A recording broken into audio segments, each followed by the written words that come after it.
हाँ सदा बाबा, अॼु असां सबक़ पढ़ियोसीं। सबक़ चो वियो ख़ल्क़ जी ख़िदमत, जंहिंजो सवाल नंबर पहिरियों आहे, उन तव्हां जवाबु ॿुधाईंदव।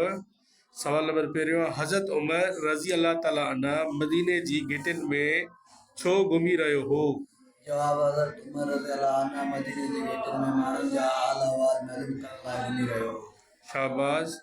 सवाल नंबर ॿियो आहे बाबा, हज़रत उमर रज़ी अल्लाह ताला अन्हा घर जो दरवाज़ो छो खड़कायो? जवाब हज़रत उमर रज़ी अल्लाह अन्हा ॿारनि जे रोअण जो सबबु पुछण लाइ दरवाज़ो खड़कायो। शाबाश। सवाल नंबर टियों आहे, औरत हज़रत उमर रज़ी अल्लाह ताला अन्हा खे ॿारनि जे रोअण जो कहिड़ो सबबु ॿुधायो?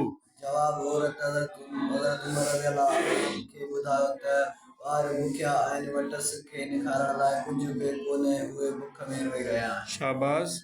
सवाल नंबर चौथो आहे बाबा, औरत जो जवाबु ॿुधी हज़रत उमर रज़ी अल्लाह ताला अन्हा छा कयो? जवाब औरत जो जवाबु ॿुधी हज़रत उमर रज़ी अल्लाह अन्हा बैतुल माल मां कुझु सामान खणी आणे औरत खे ॾिनो। शाबाश, वेही रहो।